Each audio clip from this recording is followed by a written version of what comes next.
Greetings, everyone. My name is the Magmatic Sage, and welcome to the first installment of the Magmatic Chambers.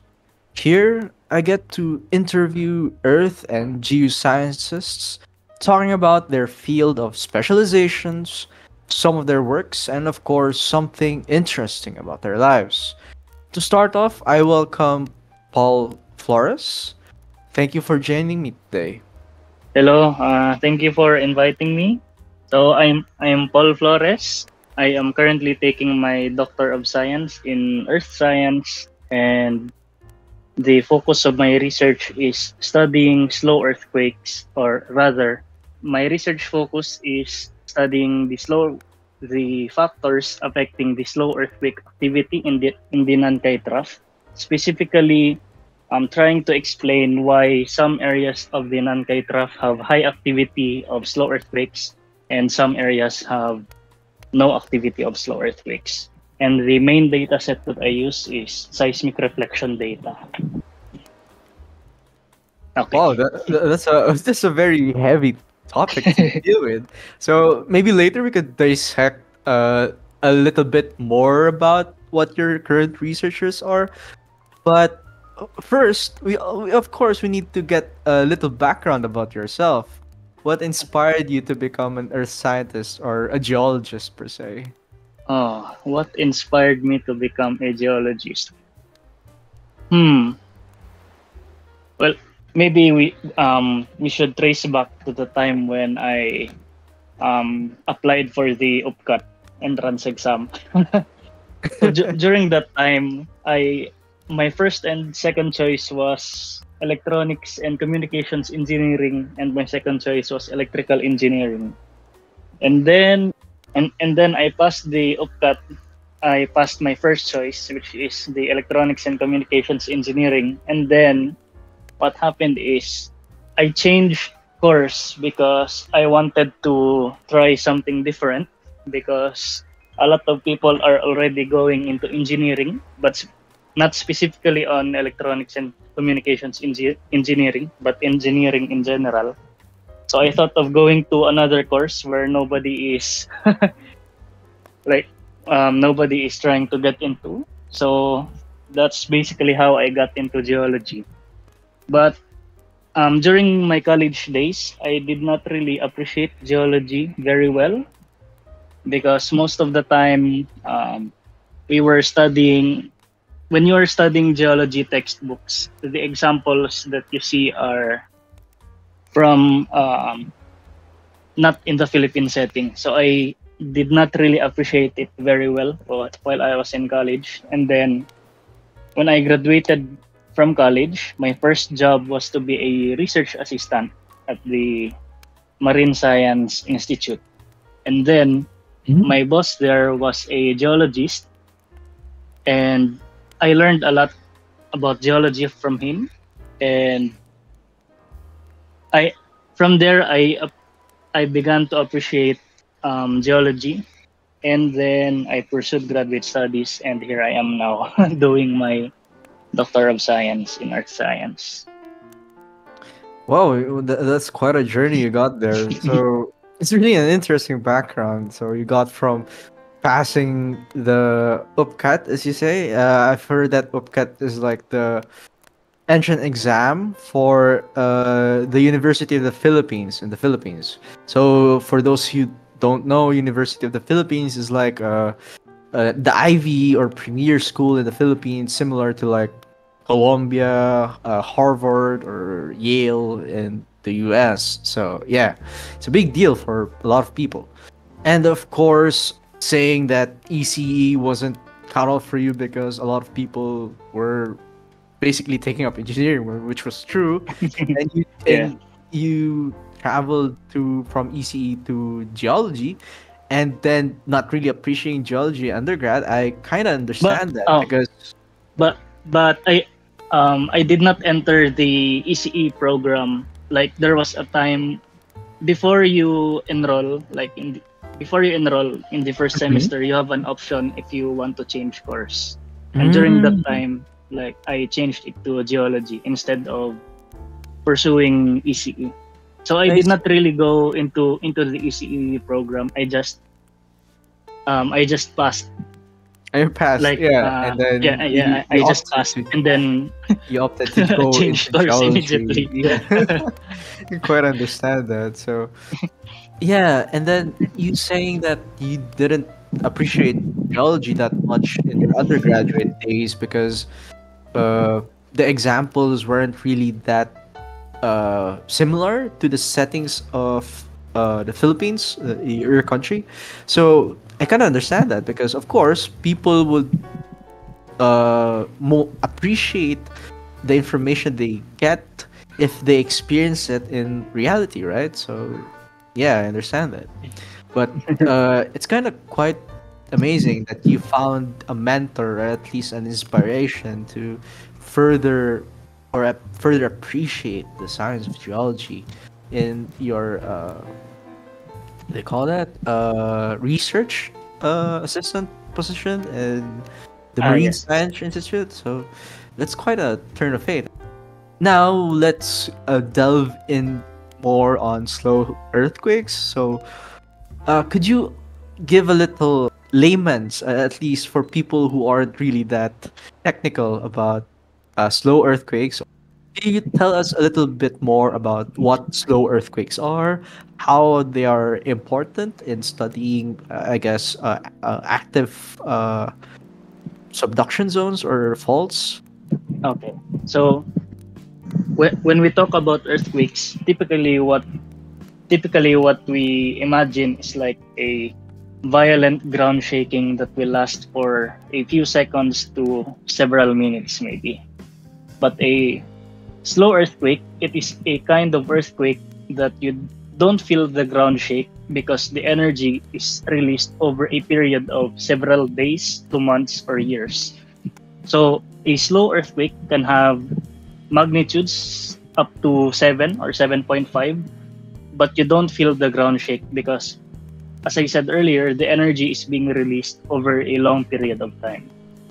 And the and studying slow earthquakes has become very important because it gives us an idea of the changes in the structural characteristics of the subduction zone that can eventually affect the earthquake cycle. So, for example, there was a study that mentioned that the 2011 Great East Japan earthquake was preceded by slow earthquakes. So, some studies suggest that it can be a sign of a large earthquake, but some studies also suggest that it is slow earthquakes are an important process in releasing the energy stored in the fault, and therefore the possibility of a large earthquake is lower. So there are contrasting ideas as to how slow earthquakes really affect subduction zones, and basically it can differ between different subduction zones and between different segments of a subduction zone. So I hope I explained it in a manner that people would understand. Yeah, the thing that I picked up on that is that slow earthquakes generally are an indicator of a release of energy per se. And the thing that I'm interested in is that the two contrasting ideologies that one the slow earthquakes could be a precedence or it could be a sign of a massive earthquake that would occur, or it could be a sign that slow earthquakes dissipate or can ease can ease the release of energy, meaning that a massive earthquake won't occur. Is that what I'm interpreting as? uh, maybe not a maybe not preventing a massive earthquake, but the potential of a large earthquake or the potential of generating a large tsunami-genic earthquake becomes smaller because the energy is being being released. It's kind of very to me it's also very confusing because there is like no universal how to say there's no like universal as to how it really affects subduction zones, because it can differ between different subduction zones around the world. But what we know is slow earthquakes are very common in subduction zones, so they occur regularly. And slow earthquakes is just an umbrella term of different types of slow earthquakes. So it becomes really complicated, and to be honest, to me, it's also very confusing because it can have very low frequency earthquakes, tremors, slow slip earthquakes. There are different different types of slow earthquakes, and to me, it's also very confusing. There you have it, folks. Like, if you guys are interested in learning more about slow earthquakes, I'm pretty sure that there's a lot of untapped potential for research in that field. I believe that slow earthquakes isn't really is really a new thing, rather, a field of earthquake research, right? Like, it's not that really delved into by most researchers, or people already have studied slow earthquakes in the past, but it has a resurgence in the academe. Like, people are taking part, beginning to take interest in slow earthquakes again. So slow earthquakes were discovered in Japan, I think in the early 2000s or late 1990s. I can't Oh, remember, okay. but it started in Japan, and then like over time there has been an increase in the study of slow earthquakes. Fairly recent idea. It's a fairly recent idea, and I believe that you mentioned that majority of slow earthquakes, or like slow earthquakes, are more frequent in subduction zones, right? Like, well, you mentioned that earlier. They are commonly reported in subduction zones. Okay, okay. So slow earthquakes are commonly reported in subduction zones. Slow earthquakes can also occur in like for example, um, in a volcano. Can Okay. Yeah, In the as volcano. a sign of, yeah. I've seen some talks about it, but I did not really study more about it. So slow earthquakes are really it could occur at different like tectonic settings and stuff like that. So, for example, It's like a fundamental type of fault deformation. Yeah, yeah, let's just look at that. Let's it's just look quite at that way. put it that way, yeah, because it's quite interesting that majority of undergraduate studies mentioned about earthquakes, and now that we get to be introduced in the slow earthquakes field of study, right? So it's pretty interesting. So I've heard. Actually, if you are interested in reading more about it, you can just search slow to fast earthquakes, and then there's a website by, I think it's by the University of Tokyo, that um, If you guys are interested in learning more about those things, go check it out. Let's move on to another topic that I want to discuss with you, because I've heard that you're a science communicator as well. You have a Facebook channel. I'll link you guys the link to his Facebook channel. It's called. Marine and Earth Science. Could you tell us about what inspired you to create your Facebook channel and, of course, YouTube channel? And what could we expect more about as a science communicator? And also, what are the challenges of science communication in general? I started the channel basically because I was bored. So what happened was I got accepted in the doctoral program here in Japan, and they notified me that my flight here to Japan, from Philippines to Japan, is on December 2021. And then the Omicron surge happened, and Japan issued a travel ban. So now I could not go to Japan, and they needed to reschedule my flight. And there was no clear timeline as to when the rescheduled flight will be. So during the time that I was waiting to be notified about my new flight schedule, I created the channel to pass time. And then here it is, more than 1 year, maybe 1.5 years since I made the channel. Oh, so I made the channel January 2022, and then I went here to Japan March Oh, 2022. And now, after maybe 1.5 years since I established the my channel, I now have, I think, 1.4 thousand followers. Hopefully, it continues to grow, because right now there was a big change in the channel, because I invited some friends of mine to also join the channel so that we can discuss more about marine and earth science. Because during the past year, it was just me, and the content was mainly focused on geology.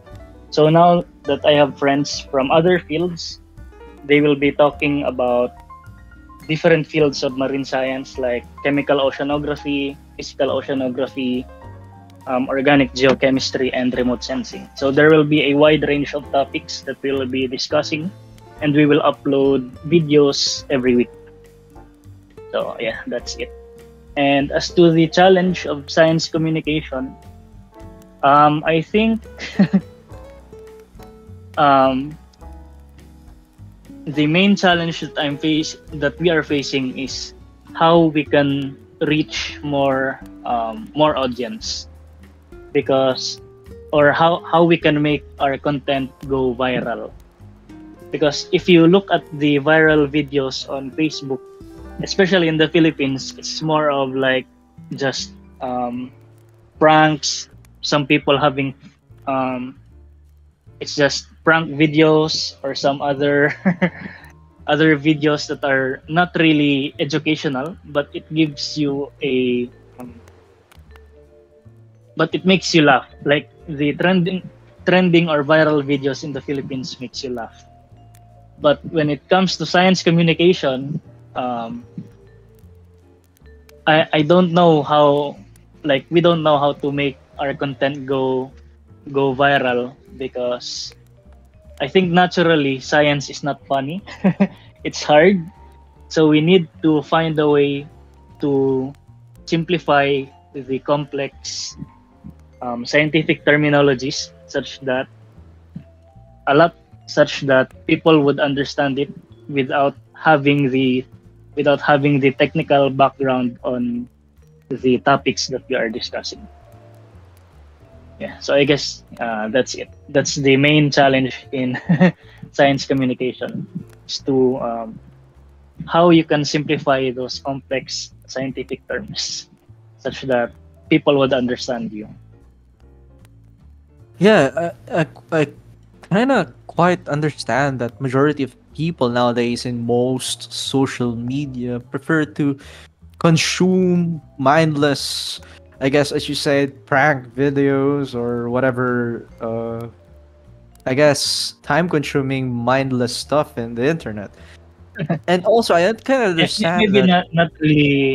not really mindless, but maybe that's what people are looking for. Like, just go to social media and have a good laugh or something. Maybe they're not just their priority in going to social media. Maybe is not to consume educational content, but rather just to have a good laugh, or maybe relax after a tiring day. Maybe that's why prank videos or some other videos that makes you laugh really go viral, I think. I guess one of the possible solutions is that if you could make scientific videos, or I guess science-related content, be funny, I guess people will try to bite off that or consume that content. I don't know. Yeah, I think that's a, well, for me that's a very big challenge because science is naturally not funny. Especially trying to explain like technical or more complicated information similar to slow earthquakes, right? How could you, for example, Yeah. how could you explain slow earthquakes to a 6-year-old child and make it more amusing? I guess I kind of agree to you Actually, that. I just learned about slow earthquakes when I entered the doctoral program because I needed to think of a topic that aligns with my with my sensei. So I looked at his past projects or past research, and I saw the term slow earthquake. So I got curious about it, and that's it. That's how I got involved into slow earthquake research. Because I encountered the word that I am not familiar, and now I'm studying it. Seems to me that you're the type of person who's go with the flow, like. Yeah, yeah. Because yeah, maybe you could say that, and just go with the flow, and like wherever the river brings you, or something like that. True. So, anyways, let's go back to your Facebook page and channel. So, what are your some of your strategies on your growth? Trying to reach out to more viewers or visitors so to your Facebook page and YouTube channel. That is actually a good question because if when you're starting your channel, you would expect that the first tens or few hundreds of your followers would first come from your friends and family, and then after that, that is the next big challenge is to like how to expand your audience. So for me, what we did was to partner with college organizations, specifically in schools offering geology.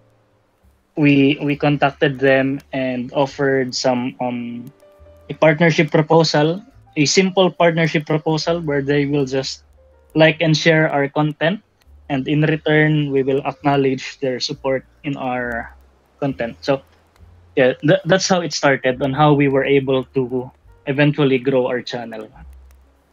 Oh, that's kind of interesting way of growth by partnering with student organizations in the college, especially organizations that align with your subject matter, such as earth sciences, right?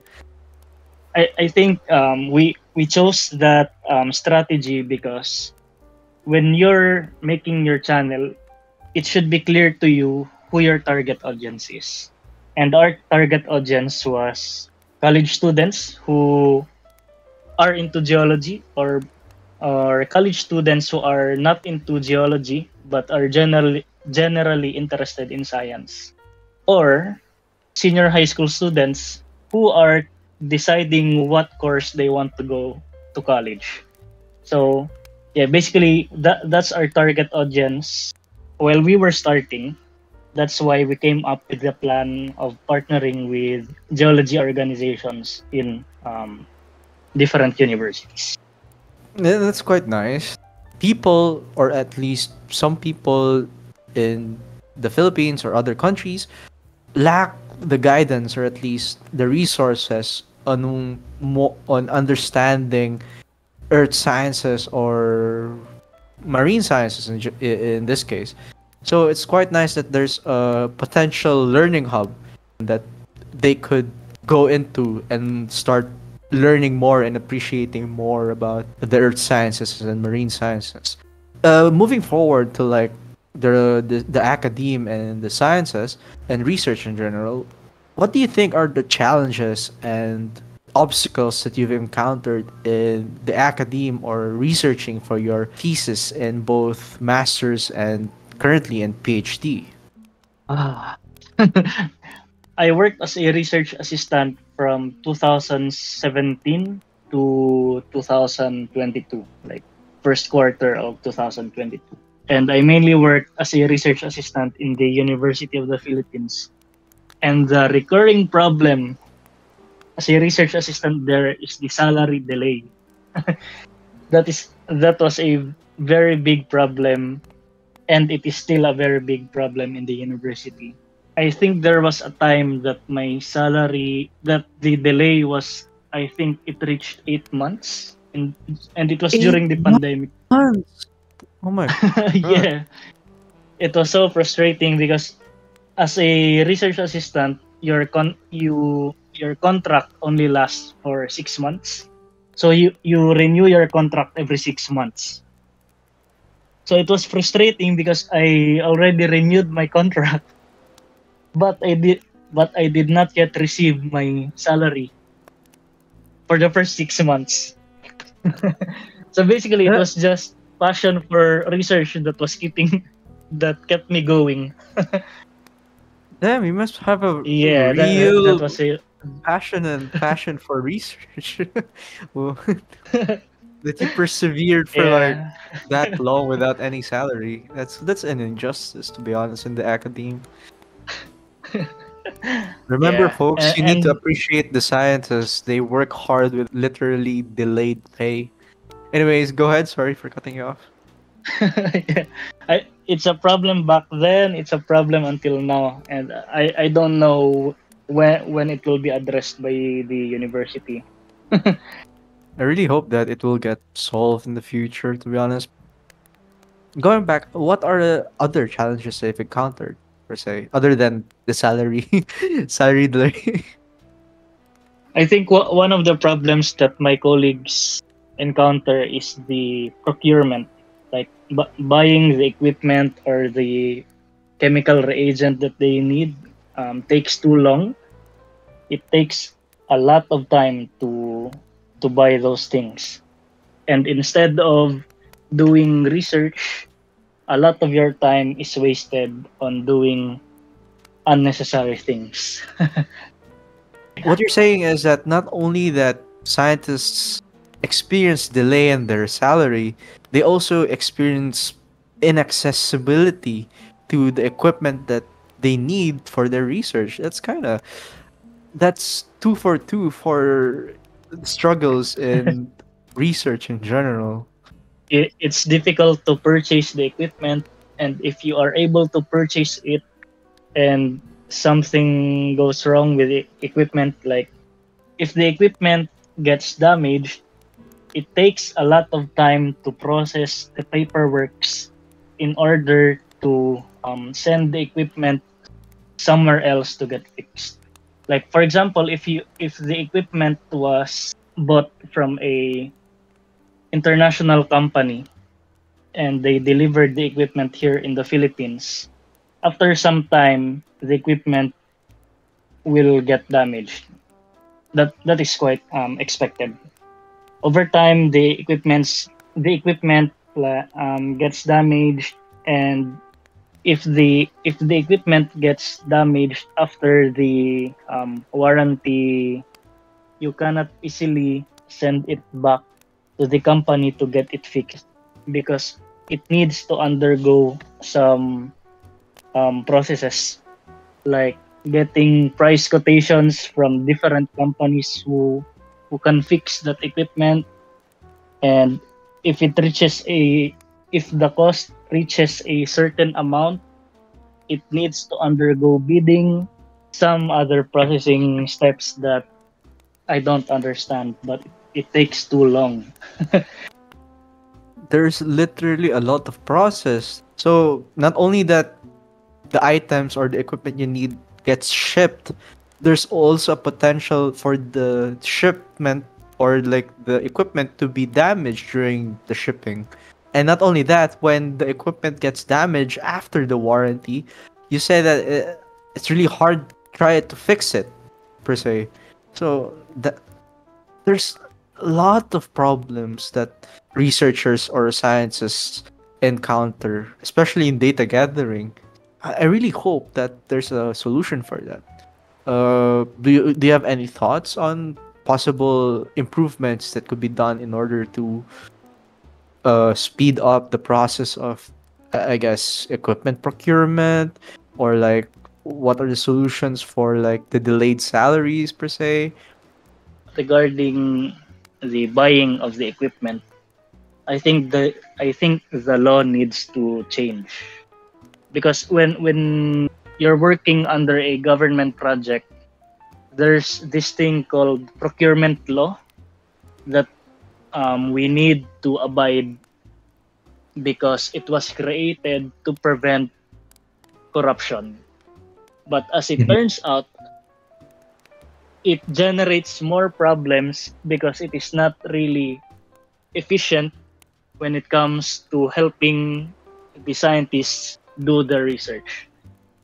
Instead of doing some productive work, doing some experiments or data gathering, a lot of time is wasted in just processing the paperwork, in buying the equipment.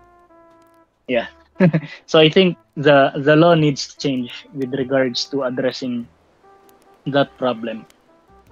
When it comes to salary delays, I'm not Mhm. sure if other um, research assistant from other universities also experience this. But as far as I know, this is a big problem within um, within my previous university. Because I think what I think is happening is that there is not enough administrative staff to process the salary of the research assistants.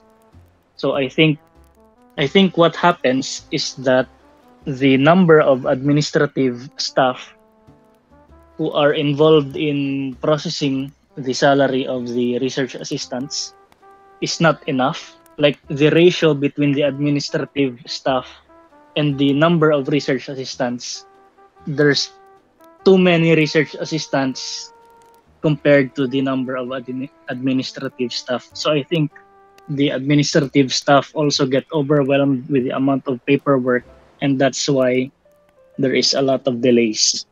The easiest solution would be to increase the number of administrative staff such that these problems can be solved. So, let's take a step back and tell us one particular, or if you have a particular hobby of yours that you want to tell the audience about. Could you give us a little bit, I guess, stories on your hobbies?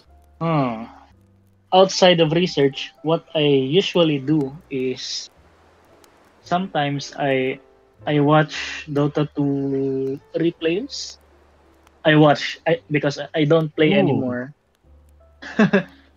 oh, I so you stopped played playing when I Dota? entered. Yeah, I played it while I was in college, and then when I entered Oh, graduate school, I stopped playing because I got busy with doing research. So I stopped playing, but I still watch professional games from time to mhm, time, I see. and So also which Dota 2 character do you play? If you don't mind me asking. my favorite back then was Medusa Oh, because Medusa. you don't need to click a lot of skills. Like you just attack normally, just press mana shield or stone gaze. Just press a Yeah, few buttons and then farm creeps. Yeah. Easy life. easy to play. Oh yeah, do you do Yeah, any yeah. sports by the way? Like, do you have any physical activities that you do during your free time or something, or you stopped physical activities since you focused more on research in general? No, I don't engage in sports because Mhm. but I do exercise because Oh. here in Japan the mode of transportation is either train or bus, and then there's a lot of walking because Mhm. unlike in the Philippines, you there are no jeepneys or tricycle or motorcycle angkas in here. It's Mhm. basically train, bus, or taxi, and the taxi is very expensive. Oh. So so in here I usually walk and then take the train and then walk again. Yeah, you can say walking is already kind of my main exercise in here. I guess Japanese people are really conscious about their health, aren't they? Like, Yeah, of I course, think so of course, the diet as because well, right? Like, Yeah, lot yeah, of yeah. When you compare the food here and in the Philippines, I think I like the food here um, better. Like especially in the convenience stores. oh, Like you can buy a complete meal in the convenience stores like 7-Eleven or Family Mart, and then when you compare it in the Philippines, like it's not the same. The understandable. food in the convenience store in the Philippines compared here in Japan is not the same. And I would say the food in the convenience store, I will emphasize that in the convenience store, the food here is better. In the convenience store, so I guess you have that, folks. Like food in the convenience store is generally healthy and Yeah, accessible, I but guess. but if you compare fast food, I think fast food in the Philippines is better. Oh, okay. Yeah, yeah. Oh, Well, if you don't mind my for me at asking, least, what's your favorite fast food? If you don't mind me asking. in the Philippines. Yeah, yeah, yeah. Hello. Because you said In the Jollibee, of course, Jollibee, Jollibee, of course. world famous Jollibee, like the Jollibee spaghetti. Oh, let's run through what we talked about in this podcast. So we talked about your inspiration, or at least your thought process on choosing geology, your experience, or at least academic experience in geology and earth sciences, and some of your researches like slow earthquakes, and some of your hobbies like watching or at least playing Dota 2 beforehand. So, before we end this podcast, let me ask you, if there's a person, like a young kid back in the day, like if you could tell your younger self what advice you would give to him about anything in life, or at least what wise words would you say to your younger self if you have the chance? Ah, hmm. Take your math classes seriously.